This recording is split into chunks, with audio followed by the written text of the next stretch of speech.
दर्शकों ब्रेक तो बाद तुहाडा सब दा भरपूर स्वागत है। सो इस गलबात करन जा रहे हैं कि श्रोमणी अकाली दल अमृतसर के प्रधान सरदार सिमरनजीत सिंह मान ने लद्दाख के नेता सोनम वांगचुक की एजीटेशन का हवाला दिंदियां लद्दाख की सिख कौम का पक्ष स्पष्ट किया है और नाल ही उन्होंने हिंदुत्वी हुकूमत के जबराना रवैये की पोल खोली है। सो इस बारे आप गलबात करन जा रहे हैं। सो असीं चाहांगे कि तुसीं इसी तरह बने रहना, देखण सुन लिया लिखण लई तुहाडा सब दा बहुत धन्नवाद। जी जरा साहब की कहना चाहोगे? देखो पिछले कुछ दिनों सर सिमरनजीत सिंह मान यूके वलैत के दौरे ते सन। उत्थे उन्हां दे जिहड़े कुछ कामेंट भी पिक्चर्स भी आई हैं और चंगी गल यह है कि अवतार सिंह खंडा शहीद भाई अवतार सिंह खंडा उन्हां दे माता जी नूं भी फाइनली यूके वालियां ने वीज़ा दिता। अजकल वो भी इंग्लैंड आए हुए ने। बड़े भावक पल हुंदे ने जदों संगत दे रूबरू हुंदे ने और खास तौर पर जदों अपने पुत्र के कमरे दे विच गए तो एक एक चीज़ नूं हथ ला के और हथ फड़ के जां दूसरा जिवें मावां दा एक एमोशनल प्रगटावा हुंदा है वो सारे च रहा। और उसी धरती ते सर मान ने कहा कि भाई ये तुहाडी जिम्मेवारी है इंग्लैंड के सिखां नूं। उन्होंने कहा कि भी तुसीं इस केस की भी पैरवाई करो और इंटरनेशनल लैवल ते इस केस को चुको। ये उन्हां दी स्टेटमेंट जिहड़ी कि दिल्ली दे विच जो जंतर मंतर रोड ते चल रहा है, क्योंकि उस जिहड़ी तेज़ी जां गर्मी उदों ही आई जदों कि लद्दाख दे बौद्धी लीडर सोनम वांगचुक उसने वर्त रखा और फिर उन्होंने वर्त के 16वें 17वें दिन उन्होंने चुक लिया गया बड़ा जलील अंदाज। फिर भीड़ होर अगले दिन इकट्ठी हुई 20 का जोड़ा प्रोटेस्ट सी उहदे ते लाठी चार्ज और टीयर गैस और दूसरी जिहड़ी है सुरक्षा दस्तियां ने और उन्होंने नाल सुरक्षा दस्तियां दे जिहड़े प्राइवेट किस्म के लोग आए हुए सी सिविल कपड़ियां च वो RSS के लोग सी जां उन्हां दे जिहड़े ने वो अनबैच्ड लोग सी। उन्होंने बहुत जिहड़ा है उन्हां बच्चों नूं मारिया कुट्टिया।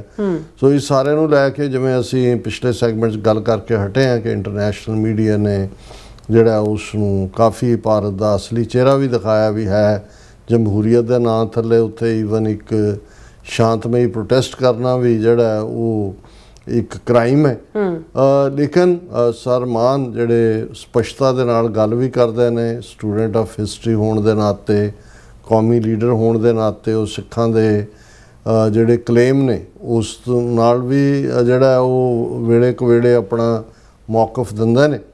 और हुण क्योंकि जदों असीं लद्दाख का जिक्र करते हैं फिर साडे सामने 1849 तो पहलां दा पंजाब आ जांदा है कि जदों समुच्चा जम्मू कश्मीर जिस दे विच लद्दाख गिलगित बाल्टिस्तान और लद्दाख भी जाके एक स्टेज के उत्ते लहासा तक तिब्बत तक जिहड़ा सिख राज का हिस्सा सी इसनूं लद्दाख नूं असल च छोटा तिब्बत ही कहा जाता सी।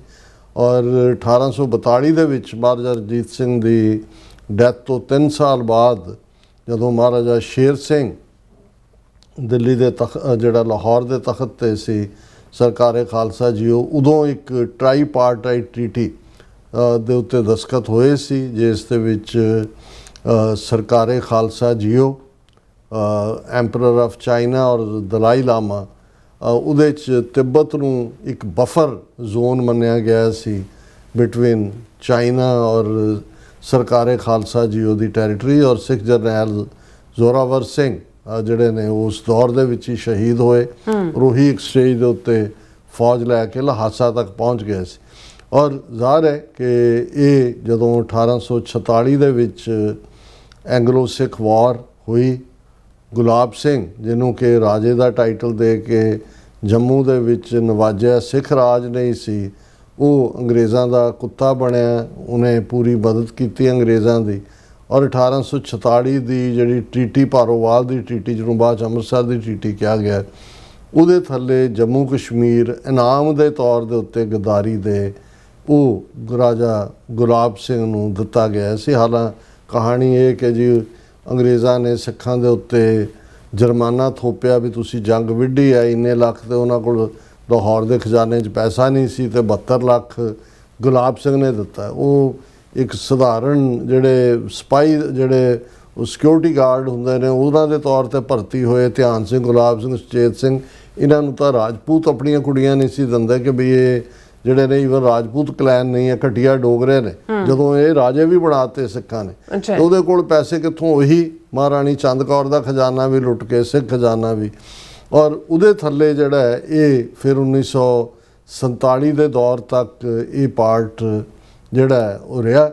ਫਿਰ ਅਸੀਂ ਦੇਖਦੇ ਹਾਂ ਕਿ ਵੀ 1947 ਚ ਜਿਹੜੀ ਫੋਰਸਡ ਐਕਸੈਸ਼ਨ ਹੋਈ, ਉਹਦੇ ਹਰੀ ਸਿੰਘ ਜਿਹੜਾ ਉਸ ਵੇਲੇ ਗੁਲਾਬ ਸਿੰਘ ਦਾ ਡਿਸੈਂਡੈਂਟ ਹੀ, ਤੀਜੀ ਚੌਥੀ ਪੀੜ੍ਹੀ ਕਬਜ਼ੇ 'ਚ ਸੀ ਜਿਨ੍ਹਾਂ ਦੇ, ਔਰ ਉਹਨਾਂ ਨੇ ਇੰਡੀਆ ਦੇ ਨਾਲ ਜਿਹੜਾ ਹੈ ਉਹ ਇਲਹਾਕ ਦਾ ਡਰਾਮਾ ਕੀਤਾ।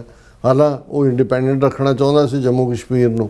ਫਿਰ ਅਸੀਂ ਦੇਖਦੇ ਹਾਂ ਵੀ ਕਬਾਇਲੀਆਂ ਨੇ ਆ ਕੇ ਜਿਹੜਾ ਅੱਜ ਜਿਹਨੂੰ ਆਜ਼ਾਦ ਕਸ਼ਮੀਰ ਕਿਹਾ ਜਾਂਦਾ ਹੈ ਉਹ ਇੱਕ ਹਿੱਸਾ ਜਿੱਤਿਆ।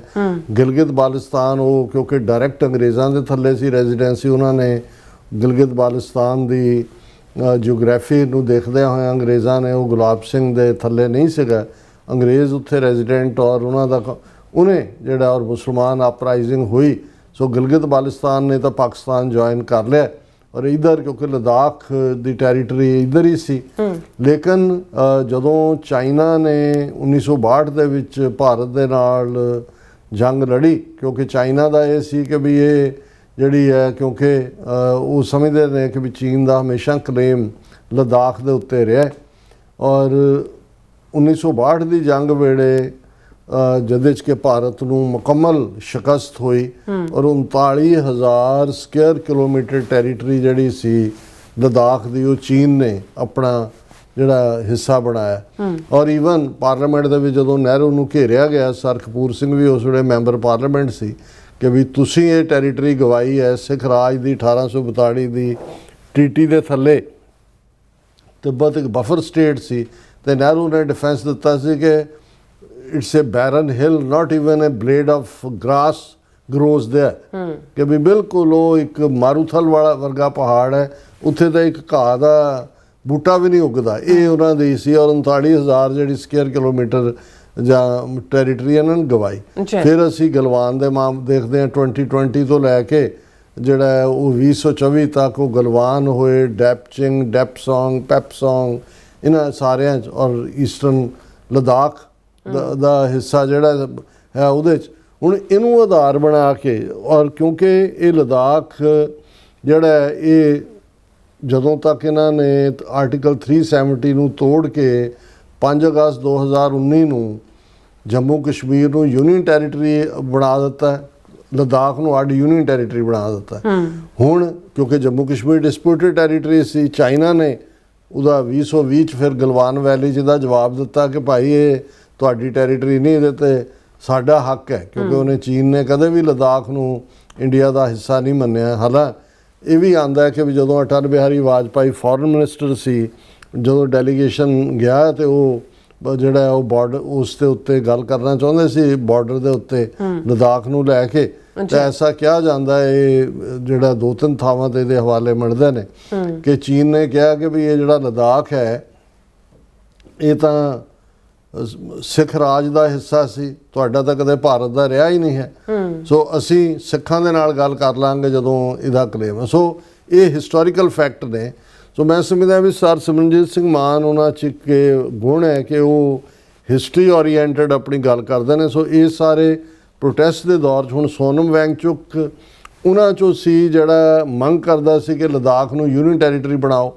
ਉਹਨੂੰ ਲੱਗਦਾ ਸੀ ਕਿ ਵੀ ਕਿਉਂਕਿ Jammu Kashmir as a state ਦੇ ਵਿੱਚ ਮੁਸਲਮਾਨਾਂ ਦੀ ਮੈਜੋਰਿਟੀ ਸੀ ਕਸ਼ਮੀਰ, ਔਰ ਇਹ ਜਿਹੜਾ ਲਦਾਖ ਹੈ ਬੁੱਧਿਸਟ ਮੈਜੋਰਿਟੀ ਹੈ। ਹਾਲਾਂਕਿ 40% ਪਾਪੂਲੇਸ਼ਨ ਜਿਹੜਾ ਉਹਨਾਂ ਦਾ ਡਿਸਟ੍ਰਿਕਟ ਕਾਰਗਿਲ ਹੈ, ਔਰ ਦੂਜਾ ਹੈ ਉਹ ਮੁਸਲਮਾਨਾਂ ਦੀ ਆਬਾਦੀ ਹੈ, ਸ਼ੀਆ ਮੁਸਲਮਾਨ ਨੇ ਜ਼ਿਆਦਾ। ਪਰ ਜਦੋਂ ਹੀ ਯੂਨੀਅਨ ਟੈਰੀਟਰੀ ਬਣਿਆ ਉਹਨੇ ਦੇਖਿਆ ਵੀ ਉਹ ਤਾਂ ਆਰਟੀਕਲ 370 ਦੇ ਥੱਲੇ ਜੋ ਅਸੀਂ ਮਹਿਫੂਜ਼ ਸੀ, ਕੋਈ ਇੱਥੇ ਆ ਕੇ ਜ਼ਮੀਨ ਨਹੀਂ ਸੀ ਖਰੀਦ ਸਕਦਾ, ਕੋਈ ਉਹ ਤਾਂ ਅੰਬਾਨੀ ਅਡਾਨੀ ਵਾੜ ਦਿੱਤੇ ਵੀ ਇਹ ਤਾਂ ਹੁਣ ਉਹ ਐਨਵਾਇਰਨਮੈਂਟਲਿਸਟ ਹੈ ਕਿ ਵੀ ਇਹ ਤਾਂ ਸਾਡਾ ਐਨਵਾਇਰਨਮੈਂਟ ਵੀ ਬਰਬਾਦ ਕਰ ਰਹੇ ਨੇ। ਜੰਮੂ ਕਸ਼ਮੀਰ ਕੋਲ ਤਾਂ ਚਲੋ ਅਸੈਂਬਲੀ ਹੈ, ਯੂਨੀਅਨ ਟੈਰੀਟਰੀ ਹੈ ਭਾਵੇਂ, ਲਦਾਖ ਕੋਲ ਤਾਂ ਅਸੈਂਬਲੀ ਵੀ ਕੋਈ ਨਹੀਂ, MP ਵੀ ਉਹਨਾਂ ਦਾ ਇੱਕ ਹੀ ਜਾਂਦਾ ਹੈ, ਔਰ ਕੋਈ ਰਿਪਰੈਜ਼ੈਂਟੇਸ਼ਨ ਨਹੀਂ।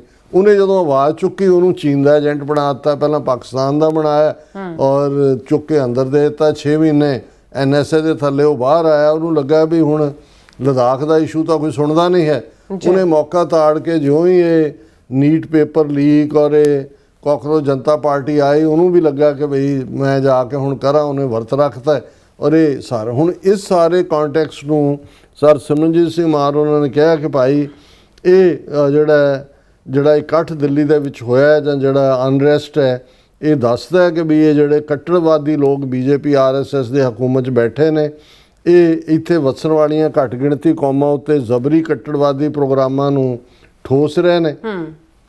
ਪਹਿਲਾਂ ਇਹਨਾਂ ਨੇ ਬਾਬਰੀ ਮਸਜਿਦ ਤੋੜੀ, ਫਿਰ ਜਬਰੀ ਰਾਮ ਮੰਦਿਰ ਬਣਾਇਆ, ਫਿਰ ਜਿਸ ਸੁਪਰੀਮ ਕੋਰਟ ਦੇ ਮੁੱਖ ਜੱਜ ਜਸਟਿਸ ਗੰਗੋਈ ਨੇ ਰਾਮ ਮੰਦਿਰ ਦੇ ਹੱਕ 'ਚ ਫੈਸਲਾ ਦਿੱਤਾ ਸੀ ਉਹਨੂੰ ਇਨਾਮ ਵਜੋਂ ਰਾਜ ਸਭਾ ਮੈਂਬਰ ਨਾਮਜ਼ਦ ਕੀਤਾ। ਇਸ ਤੋਂ ਪਹਿਲਾਂ ਦਰਬਾਰ ਸਾਹਿਬ ਤੇ ਹਮਲਾ ਕਰਕੇ ਵੱਡੀ ਗਿਣਤੀ ਸਿੱਖ ਸ਼ਰਧਾਲੂਆਂ ਨੂੰ ਸ਼ਹੀਦ ਕੀਤਾ ਔਰ ਸਿੱਖ ਝੂਠੇ ਪੁਲਿਸ ਮੁਕਾਬਲਿਆਂ ਸਿੱਖ ਨੌਜਵਾਨੀ ਦਾ ਗੈਰ ਜਮਹੂਰੀ ਢੰਗ ਨਾਲ ਕਤਲੇਆਮ ਕੀਤਾ। ਇਹ ਲੋਕ ਅਜੇ ਅਮਲ ਕਰਕੇ ਇਸ ਮੁਲਕ ਨੂੰ ਹਿੰਦੂਤਵਾ ਵੱਲ ਲਿਜਾ ਰਹੇ ਨੇ, ਪਰ ਬੀਤੇ ਦਿਨੀ ਜਿਹੜਾ ਵੱਡਾ ਇਕੱਠ ਹੋਇਆ ਪਾਰਲੀਮੈਂਟ ਨੂੰ ਘੇਰਨ ਦੀ ਕਾਰਵਾਈ ਨੇ ਇਹਨਾਂ ਹਿੰਦੂਤਵੀ ਕੱਟੜਵਾਦੀ ਅਮਲਾਂ ਦੇ ਉੱਤੇ ਵਕਤੀ ਤੌਰ ਤੇ ਰੋਕ ਲਾ ਦਿੱਤੀ ਹੈ। ਇਸ ਵਰਤਾਰੇ ਨੇ ਸਾਬਤ ਕਰ ਦਿੱਤਾ ਹੈ ਕਿ ਵਾਂਗਚੁਕ ਵਰਗੇ ਲਦਾਖ ਦੇ ਲੋਕਾਂ ਦੇ ਆਗੂ ਤੇ ਲੋਕ ਭਾਵਨਾਵਾਂ ਨੂੰ ਇਹ ਦਬਾ ਨਹੀਂ ਸਕਦੇ ਤੇ ਨਾ ਹੀ ਇਹ ਲਦਾਖ ਵਰਗੇ ਇਲਾਕਿਆਂ ਨੂੰ ਸਾਂਭ ਸਕਦੇ। ਹੁਣ ਇੱਥੇ ਉਹਨਾਂ ਦੀ ਪੂਰੀ ਤਨਜ਼ ਹੈ ਇਸ ਦੇ ਉੱਤੇ, ਬਿਲਕੁਲ, ਕਿਉਂਕਿ 1962 ਵਿੱਚ 39,000 ਸਕੁਅਰ ਵਰਗ ਕਿਲੋਮੀਟਰ ਏਰੀਆ ਇਹਨਾਂ ਨੇ ਚੀਨ ਕੋਲ ਗਵਾਇਆ। 2022 ਚ 8,000 ਸਕੁਅਰ ਕਿਲੋਮੀਟਰ ਇਲਾਕਾ, ਹਾਲਾਂ ਸੁਬਰਾਮਨੀਅਮ ਸਵਾਮੀ 4,000 ਸਕੁਅਰ ਕਿਲੋਮੀਟਰ ਕਹਿੰਦਾ, ਪਰ ਇਹ 8,000 ਵੀ ਹੋ ਸਕਦਾ। ਉਹ ਇਲਾਕਾ ਜੋ 1834 ਵਿੱਚ ਖਾਲਸਾ ਦਰਬਾਰ ਦੀਆਂ ਫੌਜਾਂ ਨੇ ਆਪਣੇ ਰਾਜ ਭਾਗ ਵਿੱਚ ਸ਼ਾਮਲ ਕੀਤਾ ਸੀ, ਉਸ ਦਾ ਕਬਜ਼ਾ ਚੀਨ ਨੂੰ ਕਰਵਾ ਦਿੱਤਾ ਕਿ ਭਾਈ ਇਹ ਤਾਂ ਅਸੀਂ ਫਤਹ ਕਰਕੇ ਨਾਲ ਜੋੜਿਆ ਸੀ, ਜਿਹੜੇ ਅੱਜ ਤੱਕ ਇਹ ਵਾਪਸ ਨਹੀਂ ਲੈ ਸਕੇ। ਤੇ ਉਹਨਾਂ ਨੇ ਕਿਹਾ ਵੀ ਜਦੋਂ ਵੀ ਲਦਾਖ ਦੇ ਇਲਾਕੇ ਬਾਰੇ ਕੋਈ ਗੱਲ ਹੋਏਗੀ ਉਹਦੇ 'ਚ ਸਿੱਖ ਨੁਮਾਇੰਦੇ ਸ਼ਾਮਲ ਹੋਣਗੇ ਔਰ ਸਿੱਖਾਂ ਦੀ ਪ੍ਰਵਾਨਗੀ ਤੋਂ ਬਿਨਾਂ ਇਸ ਇਲਾਕੇ ਦਾ ਕੋਈ ਫੈਸਲਾ ਨਹੀਂ ਹੋਣਾ ਚਾਹੀਦਾ। ਸੋ ਇਹ ਉਹਦੇ 'ਚ ਹੈ। ਬਾਕੀ ਉਹਨਾਂ ਨੇ ਜਿਹੜਾ ਜੋ ਚੱਲ ਰਿਹਾ ਇਹਨਾਂ ਹਿੰਦੂਤਵੀਆਂ ਦੀਆਂ ਦਿਸ਼ਾਹੀਨ ਨੀਤੀਆਂ ਦੀ ਬਦੌਲਤ ਬੇਰੁਜ਼ਗਾਰੀ, ਗਰੀਬੀ ਔਰ ਇਹ ਸਾਰੇ ਦੇ ਉੱਤੇ ਜਿਹੜਾ ਜੋ ਪੰਜਾਬ ਦੇ ਨਾਲ ਇਹ ਕਰ ਰਹੇ ਨੇ, ਜਿਹੜਾ ਜ਼ਿਮੀਂਦਾਰਾਂ ਦੀਆਂ ਫਸਲਾਂ ਤੇ ਉਹਨਾਂ ਨੂੰ ਉਹਦਾ ਠੀਕ ਭਾਅ ਨਾ ਮਿਲਣਾ, ਪੰਜਾਬ ਦੇ ਦਰਿਆਵਾਂ ਨਹਿਰਾਂ ਤੇ ਉੱਤੇ ਜ਼ਬਰਦਸਤੀ ਕਬਜ਼ੇ, ਭਾਖੜਾ ਬਿਆਸ ਮੈਨੇਜਮੈਂਟ ਦੇ ਉੱਤੇ ਪੰਜਾਬ ਦਾ ਕੋਈ ਹੱਕ ਨਹੀਂ, ਪੰਜਾਬੀ ਬੋਲਦੇ ਇਲਾਕੇ, ਰਾਜਧਾਨੀ ਚੰਡੀਗੜ੍ਹ ਉਹਨਾਂ ਨੇ ਸਾਰੇ ਪੰਜਾਬ ਦੇ ਇਸ਼ੂ ਵੀ ਗਿਣਾਏ ਨੇ। ਤੇ ਨਾਲ ਦੀ ਨਾਲ ਉਹਨਾਂ ਨੇ ਕਿਹਾ ਕਿ ਭਾਈ ਇਹ ਕਰਤਾਰਪੁਰ ਲਾਂਘੇ ਨੂੰ ਸ਼ੁਰੂ ਵੀ ਕੀਤਾ ਫਿਰ ਬੰਦ ਕਰ ਦਿੱਤਾ, ਸਿੱਖਾਂ ਦੇ ਕਾਤਲਾਂ ਨੂੰ ਬਣਦੀਆਂ ਸਜ਼ਾਵਾਂ ਨਾ ਦੇਣਾ ਔਰ ਇਹ ਸਾਰੇ ਦੇ ਨਾਲ ਜਿਹੜਾ ਸਿੱਖਾਂ ਦੇ ਖਿਲਾਫ ਗੁੰਮਰਾਹਕੁਨ ਪ੍ਰਚਾਰ ਔਰ ਇਹ ਜਿਹੜਾ ਇਹਨਾਂ ਨੇ ਵੰਦੇ ਮਾਤਰਮ ਹੁਣ ਜ਼ਬਰਦਸਤੀ ਗਾਣ ਲਈ ਕਹਿ ਰਹੇ ਨੇ। ਸਿੱਖ ਤਾਂ ਕਦੇ ਨਹੀਂ ਇਹਨੂੰ ਗਾਣਗੇ, ਸਾਡਾ ਆਪਣਾ ਜਿਹੜਾ ਨੈਸ਼ਨਲ ਐਂਥਮ ਹੈ ਅਸੀਂ ਵੰਦੇ ਮਾਤਰਮ ਕਦੇ ਨਹੀਂ ਗਾਵਾਂਗੇ, ਭਾਵੇਂ ਸਾਨੂੰ ਕਾਨੂੰਨੀ ਸਜ਼ਾਵਾਂ ਕਿਉਂ ਨਾ ਦੇਣ। ਔਰ ਐਕਚੁਅਲੀ ਮੌਨਸੂਨ ਸੈਸ਼ਨ ਦੇ ਪਹਿਲੇ ਦਿਨ ਰਾਜ ਸਭਾ ਦੇ ਵਿੱਚ ਇਹਨਾਂ ਨੇ ਲਿਆਂਦਾ ਹੀ ਇਹ ਬਿੱਲ, ਵੰਦੇ ਮਾਤਰਮ ਜਿਹੜਾ ਨਹੀਂ ਗਾਏਗਾ, ਡਿਸਰਿਸਪੈਕਟ ਕਰੇਗਾ, ਉਹਨੂੰ 3 ਸਾਲ ਦੀ ਕੈਦ ਇਹ ਦਿੱਤੀ ਹੈ।